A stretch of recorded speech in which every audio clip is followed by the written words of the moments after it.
Bonjour à toutes et à tous, aujourd'hui je vous propose de découvrir l'histoire d'une entrepreneuse pas comme les autres, je sais, la formule est pensée, mais là c'est pour de vrai. Apollonia Poilane dirige l'entreprise familiale et le pain est au centre de sa vie depuis toujours.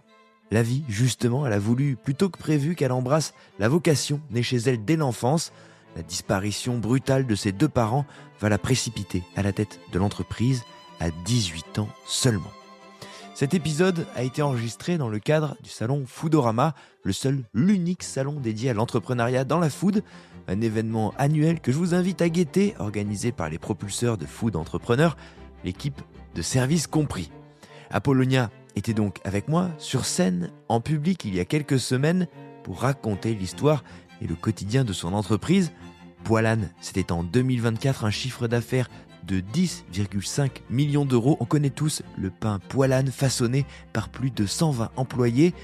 Alors comment rester artisan quand son entreprise a pris une telle ampleur? Comment s'emparer et si précocement d'une institution, d'un héritage?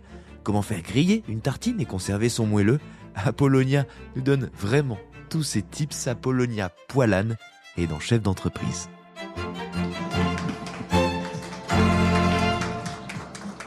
Bonjour Apollonia, merci beaucoup. On va passer un petit moment ensemble pour comprendre comment vous opérez au quotidien, comment vous gérez cette grande entreprise. Mais avant ça, j'ai l'habitude de me demander un petit peu d'où viennent les gens, savoir un petit peu dans quel contexte ils ont grandi. Est-ce que vous pouvez nous raconter un petit peu l'environnement de votre enfance? Alors, d'abord, je m'appelle Apollonia Poilane, je suis boulangère.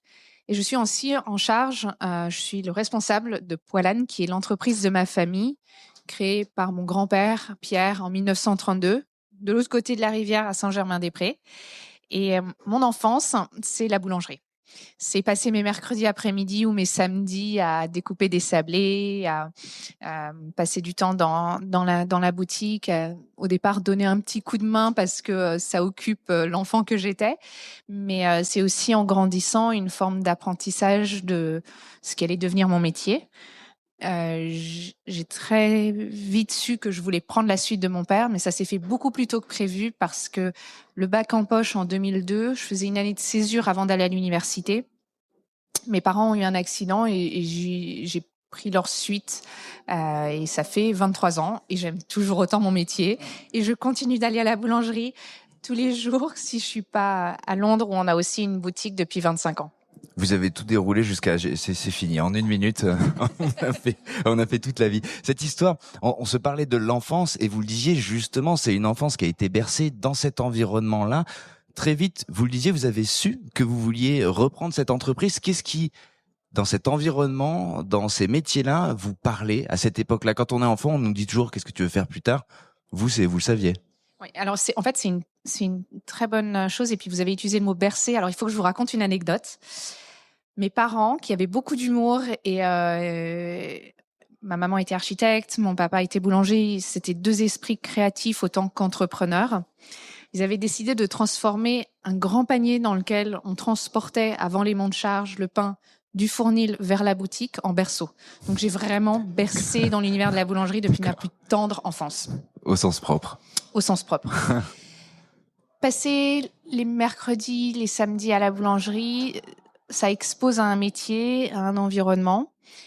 Et souvent dans les entreprises familiales ou dans les commerces de bouche, on embarque les enfants parce qu'on ne sait pas trop quoi faire avec. Et en réalité, ce qui s'est passé dans mon enfance, c'était juste simplement une exposition. C'était un environnement qui était beau, qui était sain, qui était aussi nourricier, au sens propre comme au sens figuré. Ça sent bon. Les bruits sont assez rigolos. Et donc, en fait, assez naturellement, je suis venue à la boulangerie. Mais je suis venue aussi à l'évidence de ce métier parce que mon père, qui avait commencé son apprentissage à 14 ans, qui savait, à mon avis, pas trop ce qu'il voulait faire à cette époque-là et qui avait été vraiment forcé par mon grand-père dans un métier, lui, il avait compris un petit peu plus tard que son métier était très riche.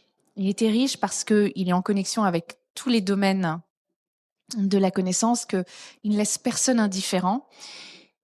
Et fort de ce constat-là, c'est quelque chose qu'il a voulu partager dans sa vie professionnelle, par des livres, par tout son travail de culture au sens large du pain, mais c'est aussi quelque chose qu'il a transmis à moi et à ma sœur. Et moi, j'ai voulu en faire mon métier.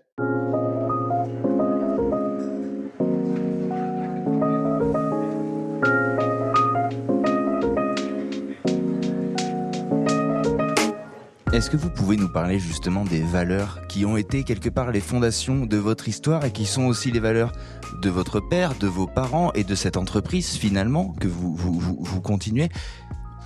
Souvent dans les entretiens, on vous lit et vous parlez du pain comme quelque chose qui nourrit en premier lieu. C'est un discours qui est très loin d'une intellectualisation. Il y a quelque chose de très primitif. On est là pour nourrir. Quelles sont les valeurs? Alors vous pouvez nous parler de celle-ci peut-être, mais des autres valeurs qui ont comme ça été les fondations de votre... De mon truc. Alors la première chose, je pense, il faut qu'on parle du mot nourrir, et juste parce que je vais oublier dans le cours, on va parler aussi de la curiosité, au moins. Et puis je suis sûre qu'on trouvera autre chose. C'est bon, c'est bon. Nourrir. Mon père disait que le pain, c'est un aliment premier, mais pas primaire. Et le choix de ces mots était très précis pour dire, en fait, à la fin de la journée, on peut intellectualiser, on peut comprendre toutes les connexions historiques, culturelles, comment est-ce que le pain crée le lien, mais à la fin de la journée, le pain remplit une fonction tout à fait simple et basique, manger. Et on est très bas dans la pyramide de Maslow, je l'assume complètement et j'adore. Parce que la base. C'est une forme de base, absolument. Et donc, d'où cette notion d'un aliment premier et pas primaire, parce qu'il a une simplicité d'ingrédients, mais en fait, ce qu'il permet de nourrir derrière, c'est assez formidable.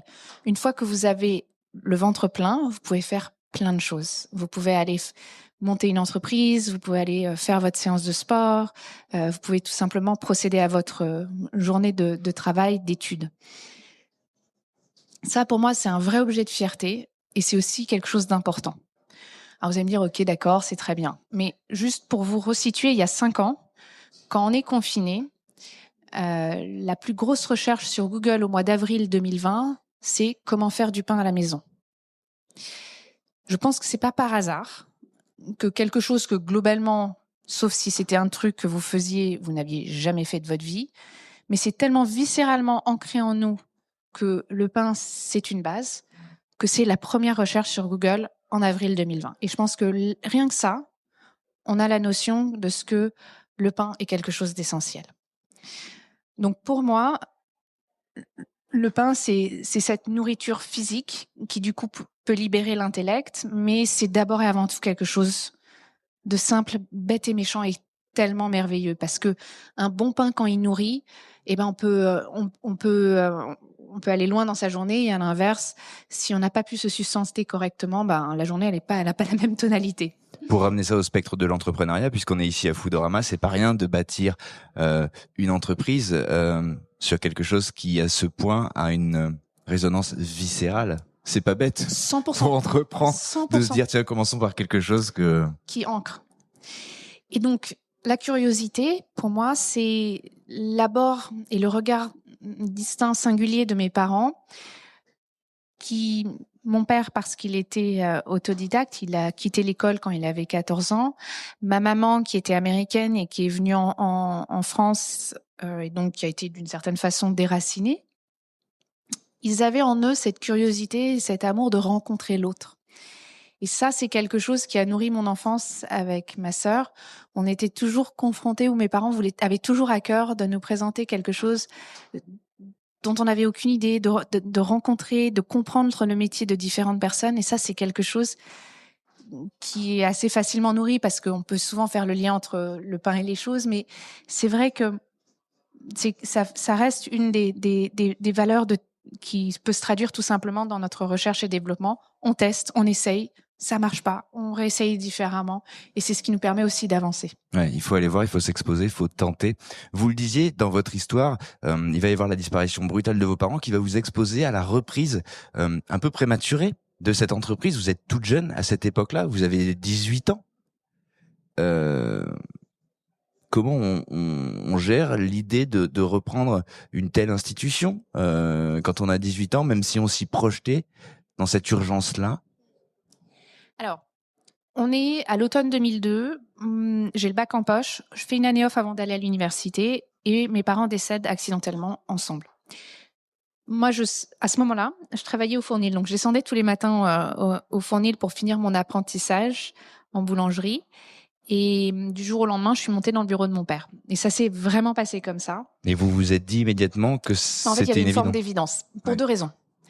Et je l'ai compris bien après. Il faut que je le précise. C'est un prof de l'INSEAD qui est spécialisé dans les entreprises familiales et qui m'a expliqué, Apollonia, ce que l'on oublie de dire, c'est que les enfants d'entrepreneurs ont grandi dans un environnement où toute la journée, ils ont été exposés à leurs parents qui vont leur parler de ce qu'ils ont fait, qui vont leur dire, alors j'ai eu ce problème-là, voilà comment je l'ai résolu, j'ai testé ce truc-là, ça a marché, ça a pas marché. Et c'est ce qui fait que quand j'ai pris la suite de mes parents, oui, j'avais 0 expérience, mais j'avais toute l'agrégat de cette expérience transmise par mon père. La deuxième chance que j'ai eue, c'est que mon père avait une très bonne équipe qui me connaissait. Il me connaissait parce que je traînais à la boulangerie, mais aussi parce que je travaillais à la boulangerie au moment du décès de mes parents. Et donc, c'est ce qui m'a permis de reprendre plus ou moins sereinement avec eux et de travailler ensemble à ce que, on pérennise déjà dans un premier temps l'entreprise et puis que l'on puisse continuer notre cheminement. C'était la question que j'allais vous poser justement parfois, et ça c'est vrai quel que soit qu'il y ait un événement dans la vie ou pas, la question de la reprise d'une entreprise familiale pose celle de la légitimité. Vous, c'est une notion avec laquelle vous avez dealé assez simplement. Alors il y a eu un événement pour le coup qui bouscule tout, mais qu'est-ce que vous aviez, quel était votre rapport à cette question-là justement, celle de la légitimité, de se dire moi aussi je peux? Pour moi, alors déjà, je me suis pas posé la question dans ce sens-là. J'avais 18 ans et surtout, il y avait une forme d'évidence. Donc, après coup, Pour vous?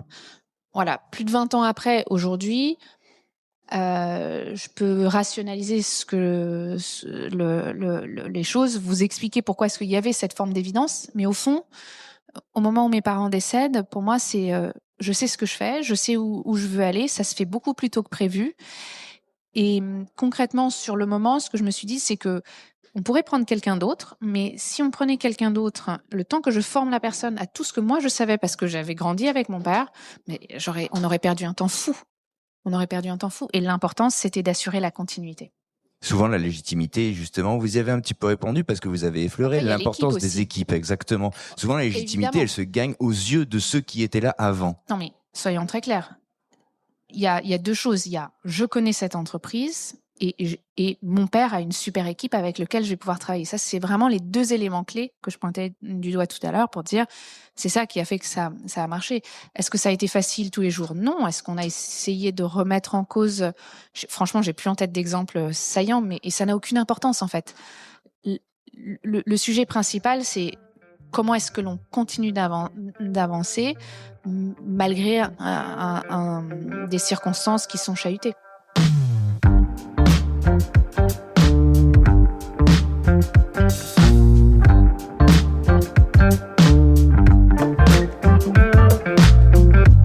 Vous parliez de la pérennisation, forcément c'est le premier enjeu quand se produit une situation comme celle-là. Par la suite, vous avez décidé, on était encore voilà dans J'ai votre... re-signé, quoi. Ouais, Non, mais je pense qu'il y a une autre étape avant ça, et c'est pas vraiment l'objet de la discussion, mais déjà c'est une question de survie. Enfin, on peut aussi se dire, j'aurais pu faire le choix de me dire, en fait, ça ne me Merci, c'est concerne pas pas, pour moi. merci, au revoir. Donc déjà, il a dit, donc il y a la question de, je signe. Et je continue parce que j'aime mon métier, parce que je travaille avec des gens trop cool, et que au quotidien, de faire du pain, c'est de voir le sourire de mes clients, de développer des relations avec des nouveaux clients, c'est quelque chose d'assez génial. Et aussi, mais après chacun est différent là-dessus, mais moi dans mon métier, je suis vraiment dans le quotidien des gens. La communauté des gens qui vivent, qui travaillent ou qui visitent mes boulangeries, c'est des personnes que je vois, notamment quand ils vivent ou quand ils travaillent autour de mes adresses parisiennes ou mon adresse londonienne. Je les vois 4-5 fois par semaine. Donc, il y a vraiment un rapport et une immédiateté. Et donc, j'ai vraiment le pouls de ce qui se passe dans la société à ce moment-là. Et ça, c'est quelque chose que moi, j'aime. Comment vous le travaillez, ce lien? Parce que évidemment, la politesse, le sourire, ce sont des banalités et qui devraient être admises par tout le monde. C'est pas toujours une évidence dans les commerces à Paris, mais ce serait quand même la base. Est-ce que vous avez d'autres techniques d'appréhension justement d'une clientèle qui est la vôtre? Parce que on va en parler, mais l'activité Poilane, elle est développée. Il y a des points de vente, mais il y a aussi des distributions. Donc, en tout cas, quand vous êtes confronté au public qui vient chez vous, par exemple, rue du Cherche-Midi en l'occurrence. Alors, déjà, la première chose que je dirais, c'est qu'on est loin d'être parfait et on fait des erreurs. Donc ça, je le dis comme ça. Tout le monde est tranquille. Tout le monde est tranquille. Deuxième chose, moi, je suis franco-américaine et je pars du principe où mes clients sont les personnes grâce à qui je peux payer mes fournisseurs, mes équipes et que je peux faire tourner cette entreprise. Donc, c'est vrai que et en anglais, on dit que ce sont nos patrons, et c'est vrai. Et donc, je dis pas qu'on est bon là-dessus, et c'est certainement la façon dont on aborde le service client aujourd'hui n'est pas la même hier qu'elle ne l'est aujourd'hui. On évolue avec notre temps et on essaye de faire au mieux. Mais pour moi, le point de départ, c'est de me dire, mes clients sont les personnes grâce à qui je peux ouvrir ma boutique le matin. Et ça, c'est important. Je suis aussi dans cette notion, et c'est quelque chose que mes parents nous ont beaucoup inculqué à ma sœur et à moi, d'être dans le service aux clients. Mon grand-père, quand je mettais des petits sablés dans des sacs dans l'arrière-boutique du 8 rue du Cherche-Midi, c'était ma petite activité pour gagner mon argent de poche, il me disait toujours, t'en mets toujours un de plus. Alors mon grand-père avait parlait pas trop parce qu'il avait eu un AVC, donc il avait perdu l'usage de la parole, mais je peux vous dire qu'il n'y avait pas besoin de mots pour comprendre que sa leçon qui était, il faut savoir être généreux. Et donc, tout ce travail-là, c'est un apprentissage depuis mon enfance, c'est quelque chose qui fait que j'aborde la relation avec mes clients, avec les gens qui me font la joie de venir à la boulangerie de cette façon-là. Le truc qui est particulier avec la boulangerie, c'est qu'on est un univers qui est extrêmement concurrentiel. Donc, il y a un moment donné, si on n'est pas sympa, franchement, mais j'en voudrais jamais de la vie à un client qui me dise « je suis mieux servi ailleurs ». Ça veut juste dire qu'on n'a pas bien fait notre travail.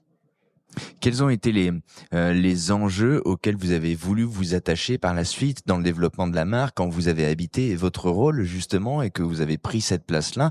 Est-ce que vous vous êtes dit, je veux la développer, je voudrais une gamme plus grande, je voudrais qu'on modernise telle chose? Quelles ont été vos premières envies, vos premiers marqueurs d'entrepreneuse une fois que vous aviez les manettes que vous aviez en main cette entreprise?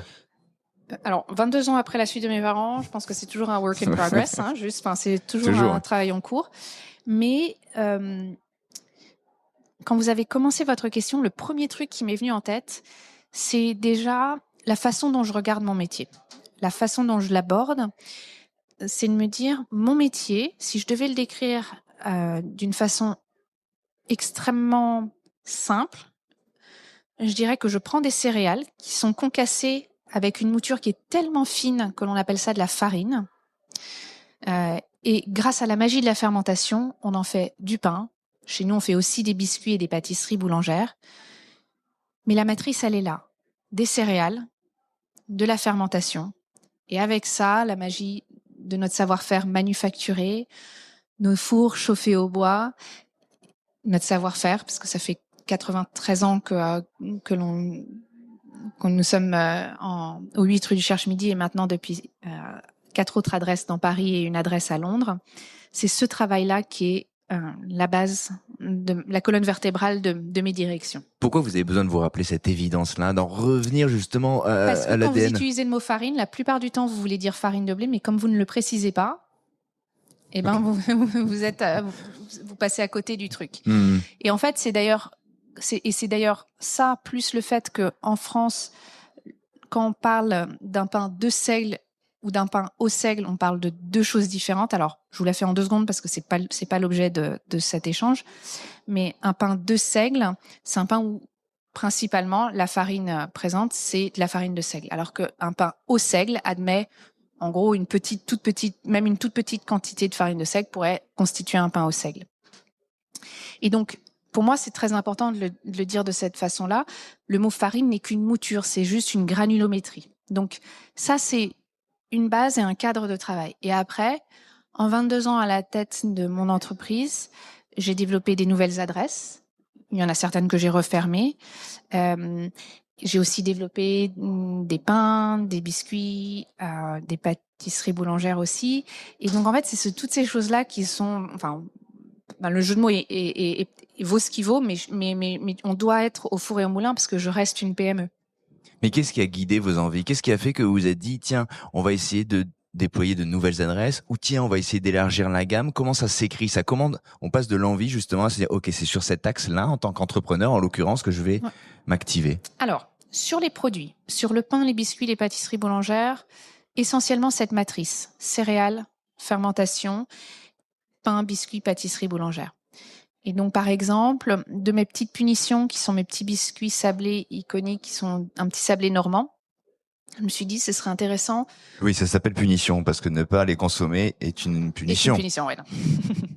La grand-mère de mon grand-père appelait ses petits-enfants en disant, venez chercher votre punition pour des sablés. Bon, ça, c'est vraiment l'humour français, mais ce que je voulais, c'était, avec un vecteur sympathique, le biscuit, comment donner à mes clients le goût du seigle, du maïs, du riz. J'ai choisi 7 céréales qui sont des céréales qui sont cultivées à travers le monde. Et ce qui est rigolo, c'est qu'en France, on a la géographie qui nous permet de faire pousser l'ensemble de ces céréales sur notre territoire, ce qui montre la richesse de notre pays. Et donc, moi, l'idée en développant cette gamme de biscuits, c'était de pouvoir partager le goût avec mes clients de c'est quoi l'avoine, c'est quoi l'orge, c'est quoi le riz quand on le goûte et que c'est globalement 100% de cette farine-là. Mais c'est aussi pour pouvoir me dire que sur mon étagère, j'aurai toujours un produit. Pour des raisons toutes bêtes, avec le réchauffement climatique, où il y a eu, si un jour, alors pardon, il faut que je préface ça un tout petit peu. Chaque céréale a certaines qualités particulières. Et à chaque fois, j'ai essayé de me dire, c'est quoi la qualité de cette céréale qui va me permettre de donner une aspérité au biscuit. Et donc, par exemple, pour la farine d'avoine qui a naturellement un petit mucilage, donc une espèce de petite colle, je me suis dit, bah tiens, je peux remplacer le beurre dedans parce que si un jour il y a une vraie crise du beurre, bah je n'aurai plus de biscuits sur mon étagère et je n'aurai plus rien à vendre. Donc l'enjeu pour moi, c'était de me dire, bah oui, je veux faire découvrir le goût, mais je veux aussi être capable de servir mes clients. Donc on en revient au service client. Et après, vous me disiez, bah ouais, alors pourquoi une autre boutique et pourquoi pas 15? Bah d'abord, on est une PME, mais toujours dans cette volonté de servir mes clients. L'idée, c'était d'avoir une espèce de petite constellation de magasins dans Paris qui nous permettent de servir nos clients. Alors, on va pas être dans tous les coins de rue, mais l'idée, c'est que dans plusieurs points un peu névralgiques, que l'on puisse avoir une boulangerie Poilane pas trop loin.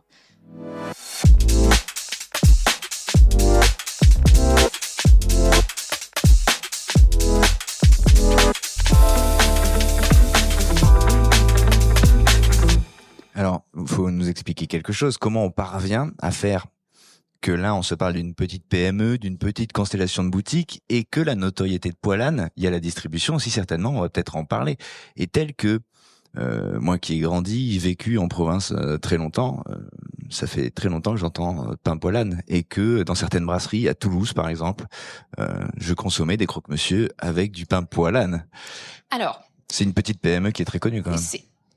Je pense. Alors la réponse, au moins une partie de la réponse, c'est l'amour que mon père portait pour son métier et qu'il a su raconter, partager.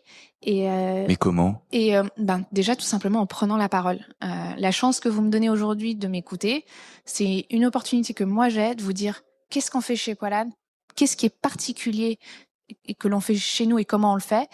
Et avec, bien sûr, l'espoir que vous allez vous dire, tiens, maintenant, j'ai mieux compris qu'est-ce qui fait la spécificité de cette maison. Mais pardonnez-moi, puisque vous parlez de votre papa, c'est pas la même époque. Aujourd'hui, c'est plus facile. Ça commence avec mon père. Oui. Mais du coup, moi, il a été pionnier et du coup, moi, j'ai pris son flambeau. Quels sont vos leviers aujourd'hui, justement? Alors, on se parle de cet endroit, de cet événement où on est tous en train de partager justement cette expérience et cette histoire. Vous l'avez véhiculé comment, l'image, et vous la travaillez comment, la notoriété de Poilane aujourd'hui? Alors, déjà avec mes produits. Et ensuite avec mes clients. C'est-à-dire que les restaurateurs ou les revendeurs qui me font l'honneur de prendre mes produits ce sont eux qui derrière, eux aussi diffusent la bonne nouvelle et deviennent ambassadeurs de mes produits, de mes pains, de mes biscuits, de mes pâtisseries boulangères. Et c'est ce schéma-là et cet arbre-là qui s'étend. Mais ça, j'ai pu le faire parce que mon grand-père a eu l'idée de faire cette miche de pain au levain de blé, parce que mon père, avec ma maman qui était architecte, ont créé une manufacture. Et le mot manufacture est important pour refléter un lieu où nous avons 24 fours les uns à côté des autres, comme 24 petites boulangeries les unes à côté des autres, qui nous permettent de fabriquer du pain en grande quantité, tout en ayant la même qualité que dans nos boulangeries, rue du Cherche-Midi, boulevard de Grenelle, rue de Crimée, où j'ai repris la boulangerie d'une consoeur qui avait aussi un four à bois comme nous on a. Donc c'était une ouverture qui était plus une opportunité dans le 19e qu'un choix conscient, parce que les fours qui sont chauffés au bois sont rares et la plupart des gens ne veulent pas trop travailler sur ce genre de four parce que ça requiert un certain volume de travail et un entretien. Et donc en fait, ce sont toutes ces choses-là qui font que petit à petit, on a pu se développer. Et après, on peut pas non plus passer sous. On peut pas non plus ignorer que moi, quand j'étais à l'université, c'était le début de Facebook. Il y a eu, et je suis d'une génération suffisamment jeune pour avoir pris le pas de ce truc-là. C'est très opportuniste, mais ça nous a aidé aussi, bien sûr. C'est voilà. Comment vous travaillez cette image, justement? On se parle des leviers, donc les réseaux rentrent certainement en jeu plus aujourd'hui, mais comment vous arrivez à travailler l'image qui vous caractérise, d'être à la fois garante en l'occurrence d'un patrimoine, mais de rester en prise avec votre époque? Il y a tout le temps cette espèce de dualité de modernité et de tradition chez vous. Alors, pour moi, c'est vraiment la conjugaison de techniques passées qui sont éprouvées par le temps. Donc, c'est pas à l'ancienne. À l'ancienne, ça veut rien dire. Et puis, il y a plein de choses qu'on faisait autrefois qu'on devrait vraiment pas faire aujourd'hui. Mais c'est vraiment de se dire, l'aiguillon pour des techniques qui sont passées, ou ce que vous allez appeler traditionnel, ça va être de se dire, c'est une technique qui a été éprouvée par le temps. Et les techniques contemporaines, et de se dire que qu'est-ce que nos nouvelles technologies, qu'est-ce que l'époque contemporaine nous apporte et comment est-ce que l'on peut conjuguer les deux pour trouver un juste milieu qui va nous permettre d'avancer aujourd'hui et ce qui va petit à petit nourrir demain. Je vous dis ça et c'est important parce que chez nous, on fait du pain au levain. Et le levain, chez nous, c'est un morceau de pâte d'une fournée qui sert à ensemencer, qui sert à faire pousser la pâte de la fournée suivante. Donc sur ce levain, on va rajouter de la farine de blé si c'est pour faire nos miches de pain au levain de blé, du sel, de l'eau, qu'est-ce que j'oublie d'autre? Non, c'est les 3 ingrédients au-dessus du levain, pardon. Et là, on va avoir notre pâte à pain. Et sur cette pâte à pain, on va transférer la plupart dans une grosse baignoire en bois où la pâte va gonfler avant qu'on découpe le poids-volume d'une miche de pain. On va les façonner, on va les laisser pousser une deuxième fois et ensuite on va les cuire.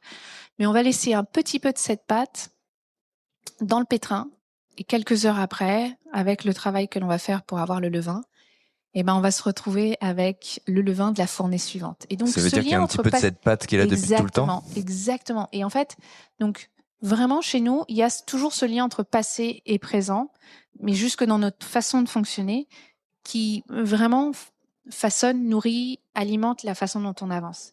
Et donc mon père, il avait choisi d'utiliser le mot rétro-innovation pour dire prendre le meilleur du passé, rétro, et l'innovation, être contemporain à notre époque pour aller de l'avant. On se parle de ce fameux pain, en l'occurrence au levain, qui est un peu iconique pour vous finalement. Est-ce que c'est une bonne manière, vous le pensez, en discutant souvent avec des entrepreneurs dans l'environnement de la food ou de la restauration, il y a souvent une clé d'entrée qui est le produit iconique. Être assimilé à un produit pour développer sa gamme en parallèle et par la suite, c'est souvent une bonne manière de faire. J'ai l'impression en tout cas. Est-ce que ce pain pour vous c'est votre étendard? Est-ce que c'est comme ça que vous le voyez? Ou est-ce que les autres produits cartonnent? Je pense que je suis pas suffisamment sophistiquée pour répondre à cette question.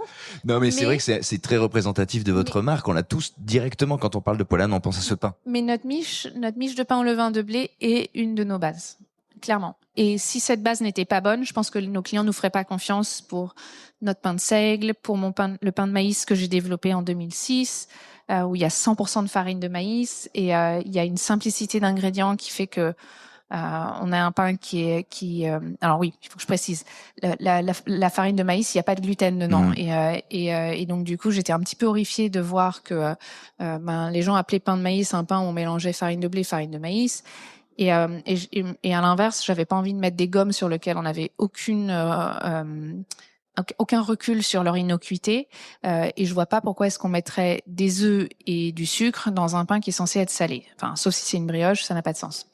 Et donc, quand j'ai travaillé sur tout ce travail-là, en fait, je l'ai fait parce que j'ai aussi tout ce bagage précédent. Mais commercialement, est-ce que vous pensez que c'est un atout justement pour les gens qui pensent à des concepts, par exemple, ou qui se projettent de penser d'abord à un clairement, produit? C'est un atout, mais enfin, j'ai pas suffisamment j'ai pas suffisamment de légitimité. Je peux vous parler de mon exemple, mais j'ai pas de légitimité à donner une quelconque leçon sur le sujet. Néanmoins, c'est une fondation sur laquelle vous pouvez bâtir et autour de laquelle vous avez bâti. Aussi, mais parce que je sais où j'ai cette matrice aussi entre les céréales et la fermentation, du pain, des biscuits, des pâtisseries boulangères qui construit aussi mes directions. Et ça c'est quelque chose où, enfin, c'est bien d'avoir un produit iconique, mais si vous avez, enfin, je réagis un petit peu à chaud à votre question, mais je pense que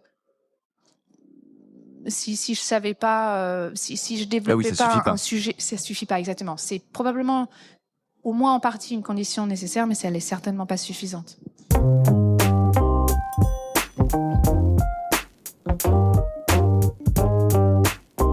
Combien de personnes travaillent aujourd'hui pour votre entreprise?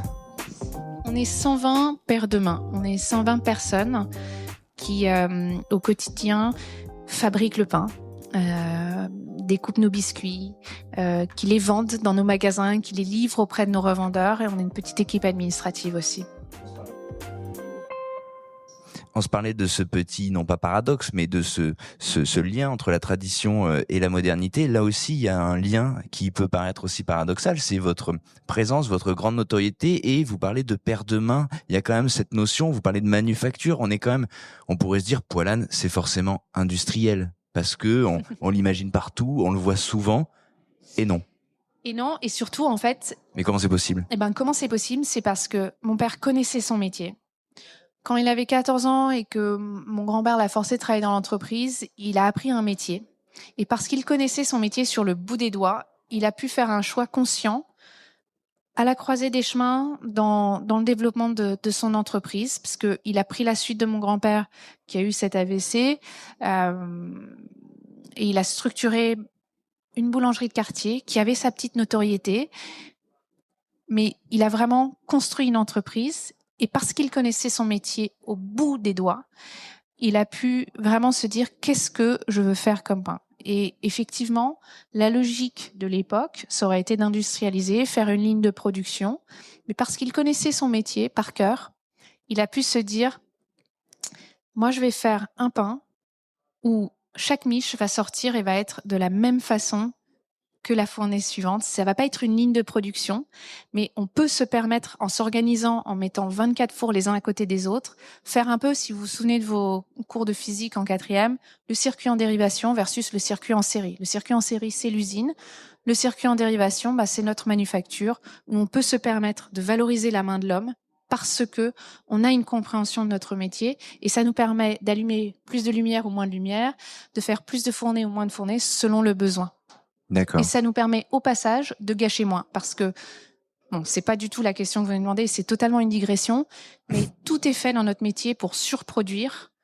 Or en fait, la surproduction, oui, bien sûr, il vaut mieux qu'on ait une ou deux miches de pain à la fin de la journée qui nous reste sur l'étagère que d'en manquer à 19h. En revanche, on ferme à 20h, c'est pour ça que je dis 19h. Mais en revanche, de surproduire, de donner un incentive fiscal pour surproduire, et derrière de trouver des solutions pour écouler sa surproduction, ça c'est catastrophique. C'est catastrophique parce que ce qu'il faut se rendre compte, c'est que quand on a une farine de blé par exemple, la première année, l'agriculteur, il va sélectionner ses grains. La deuxième année, il va les multiplier. La troisième année, il va récolter ce qui va être le stock de blé pour cette année de production. Donc, quand vous gâchez un morceau de pain, et j'essaie pas de vous culpabiliser, je veux juste vous encourager à utiliser le pain comme un ingrédient et pas seulement comme une nourriture. Mais quand vous gâchez un morceau de pain, c'est 3 ans au champ. Chez moi, c'est 6 heures de temps de production. Et en fait, quand on a tous ces chiffres en tête, on se dit, OK, qu'est-ce qu'on peut faire d'autre avec le pain?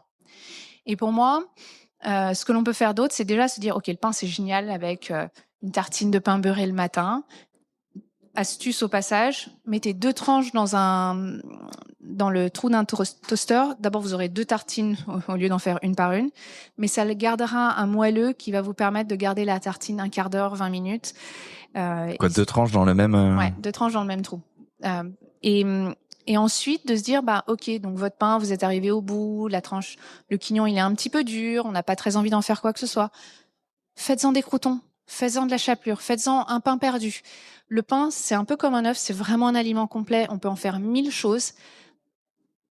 Pour les restaurateurs qui sont dans la salle, le pain, c'est pas seulement le truc à table que l'on fout entre deux, c'est aussi quelque chose qui peut aussi faire partie des ingrédients de votre cuisine. Merci pour ces petits tips de cuisine et de gestion pour les restaurateurs. En plus de ça, comment se parler de cet héritage et des employés juste avant ce que je vais retenir de cette double tranche de pain dans mon toaster.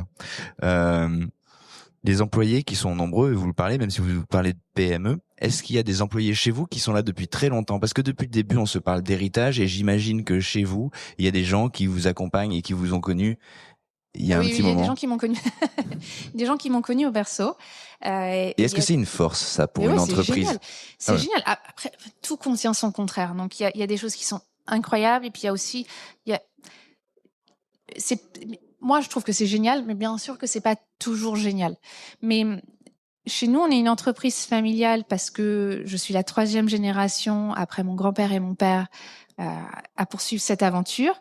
Mais il y a aussi le fait que je travaille avec des équipes dont le conjoint, le frère, la sœur, l'enfant travaillent avec nous, donc qui ramènent des copains. Et donc, ouais, on est vraiment une entreprise familiale dans tous les sens du terme. C'est super. Et on arrive à mêler une dynamique justement de développement, des perspectives avec justement cet ancrage, cette structure un petit peu familiale, ce berceau-là. Bien sûr, pourquoi pas. Parce que parfois on mélange. Dans le personnel, c'est parfois compliqué. Il y a des. Mais par exemple, une personne qui est au fournil, une personne qui est à la vente, elles vont pas forcément se croiser. Mais il y a des cultures d'entreprise et parfois c'est pas facile de faire mélanger justement des gens qui viennent d'arriver avec des gens qui sont entre guillemets en possession d'un héritage, d'une tradition ou en tout cas qui ont passé du temps dans une entreprise. Mélanger les. Ouais, mais alors bon. Je pense que le sujet, c'est plutôt de se dire comment est-ce qu'on embarque avec nous les équipes. Et la chance de travailler dans une entreprise familiale ou tout simplement où des personnes travaillent avec nous depuis longtemps, c'est justement d'avoir le luxe de se donner le temps de faire les choses. Nous, ça nous prend 6 heures pour faire une miche de pain. Vous pouvez accélérer le pas. C'est pas forcément très heureux en termes de qualité de produit. Et vous pouvez aussi ralentir le pas en mettant, votre pâte à pain dans un frigo pour que elle pousse toute la nuit et ça vous simplifie votre emploi du temps, mais c'est pas forcément au service de la pâte. En fait, on peut tout faire, c'est juste trouver le juste milieu. Mais qu'est-ce que vous racontez justement? Vous dites embarquer les gens. Vous leur racontez quoi aujourd'hui pour les embarquer au sein du navire Poilane? Pourquoi on le fait et comment est-ce qu'on le fait? Et ensuite, en soyons très clairs, je n'excelle pas au sujet. C'est vraiment un travail au quotidien et quelque chose sur lequel j'avance pas à pas. Et puis, quand je fais des erreurs, j'essaye de rectifier le tir. Mais c'est de donner du sens à ce que l'on fait et de raconter cette histoire entre céréales et fermentation. 3 générations qui ont cette passion du levain, d'un pain qui nourrit un quartier, d'une relation avec nos revendeurs et restaurateurs. C'est quelque chose qui à la fois se fait naturellement parce que une fois qu'on a donné un coup de pédale, le pédalier sur le vélo continue aussi un petit peu, mais c'est comment est-ce qu'on continue d'alimenter ce moulin-là. On sent que vous avez tout le temps le réflexe de repartir à la racine, d'être très pragmatique, de revenir sur la base du sujet justement pour le défendre et le promouvoir avec conviction. Parce qu'à la fin de la journée, on fait juste une nourriture. Mais quand je dis ça, ne nous méprenons pas, c'est à la fois quelque chose d'incroyable, de simple, mais c'est aussi quelque chose pour lequel je pense qu'il y a une vraie responsabilité à faire les choses de la façon la plus heureuse possible pour que ça vienne naturellement alimenter ce moulin. Merci beaucoup. Avec plaisir.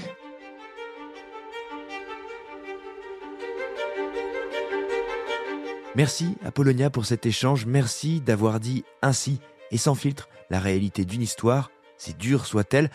On sent une force et une détermination hors du commun qui, j'imagine, a impressionné, comme moi, les auditeurs, auditrices qui ont pu découvrir ce récit. Merci aussi de nous projeter dans la réalité, les enjeux et défis auxquels on doit faire face quand on reprend en héritage une telle institution. Merci à l'équipe de Service Compris qui accompagne les entrepreneurs qui vont écrire la restauration de demain et à qui on doit désormais cet incontournable salon Foodorama au cours duquel on a enregistré cet épisode et qu'on retrouvera l'an prochain. Merci à vous, fidèles auditeurs, auditrices qui nous accompagnez désormais 3 fois par semaine pour les portraits de chefs le lundi pour l'actu, sur Chaud le mercredi et pour chefs d'entreprise comme ici chaque vendredi. Tous ces formats, ils sont à retrouver au même endroit sur Chef, le podcast de la gastronomie, de notre gastronomie. Alors abonnez-vous, écrivez-moi aussi sur Insta, je réponds toujours @chef au pluriel _podcast au singulier tiré du 8 quoi. Allez, bon week-end à vous, kiffez, faites le marché ou travaillez sur votre prochain projet. Moi je reste là pour vous accompagner. À très vite, salut.